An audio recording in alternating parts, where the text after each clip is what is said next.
ಇವ್ರು ಹೇಳ್ತಿರೋದು 100% ನಿಜ. ನಿಮ್ಗೆ ಕೆಲವೊಂದು ಎಕ್ಸಾಂಪಲ್ಸ್ ಕೊಡ್ತೀನಿ ನೋಡಿ. ಇವಾಗ ಬೇಟಿ ಬಚಾವ್ ಬೇಟಿ ಪಡಾವ್ ಅನ್ನೋ ಒಂದು ಮಹಿಳೆಯರಿಗೋಸ್ಕರ ಮಾಡಿದಂತ ಸ್ಕೀಮು. ಈ ಸ್ಕೀಮ್ ಅಲ್ಲಿ 80% ಆಫ್ ದುಡ್ಡನ್ನ ಬರೀ ಅಡ್ವರ್ಟೈಸ್ಮೆಂಟ್ ಗೆ ಕಲ್ತಿದ್ದಾರೆ. ಸೂಪರ್ ಅಲ್ಲ? ಮತ್ತೆ 3 ವರ್ಷಗಳಿಂದ ಮಣಿಪುರಲ್ಲಿ ಆಗ್ತಿರೋ ಇಶ್ಯೂಸ್, ಮಹಿಳೆಯರ ಮೇಲೆ ಅರೆಸ್ಟ್ಮೆಂಟ್ಸ್, ಇದ್ರ ಬಗ್ಗೆ ನಾವು ಮಾತಾಡಲ್ಲ.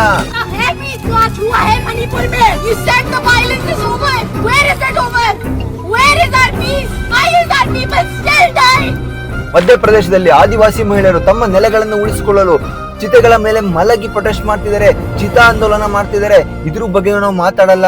ಮತ್ತೆ ತಮ್ಮದೇ ಪಕ್ಷದ ಎಷ್ಟೋ ನಾಯಕರ ಮೇಲೆ ಅತ್ಯಾಚಾರದ ಆರೋಪಗಳಿದೆ, ಇದ್ರ ಬಗ್ಗೆ ನಾವು ಮಾತಾಡಲ್ಲ. ಆದ್ರೆ ನಾವುಗಳು ಪ್ರೊಟೆಸ್ಟ್ ಮಾಡೋದು 33% ಮಹಿಳಾ ರಿಸರ್ವೇಶನ್ ಮೇಲೆ.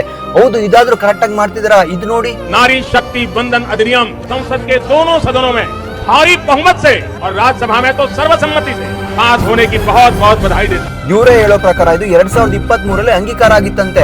ಅಂದ್ರೆ ಇವಾಗ ಇವ್ರು ಮಾಡ್ತಿರೋದೇನು ಪೊಲಿಟಿಕ್ಸಾ? ನಾವುಗಳು ಜಾತಿ ಮೋಹ ಧರ್ಮ ಮೋಹಕ್ಕೊಳಗಾಗಿ ಇವ್ರುಗಳನ್ನ ಕ್ವಶನ್ ಮಾಡದೆ ಹೋದ್ರೆ ಇದು ಕಾಂಗ್ರೆಸ್ ಆಗಿರ್ಬೋದು ಬಿಜೆಪಿ ಆಗಿರ್ಬೋದು ಯುವಕರಾಗಿ ನಾವು ಕ್ವಶನ್ ಮಾಡ್ಲೇಬೇಕಾಗಿದೆ. ಅವಾಗಾದ್ರೂ ಅಟ್ಲೀಸ್ಟ್ ಇವ್ರು ಚೇಂಜ್ ಆಗ್ತಾರೆ. ಇಲ್ಲ ಅಂದ್ರೆ इसके लिए सभी माताओं बहनों उनसे मैं क्षमा प्रार्थी हूं।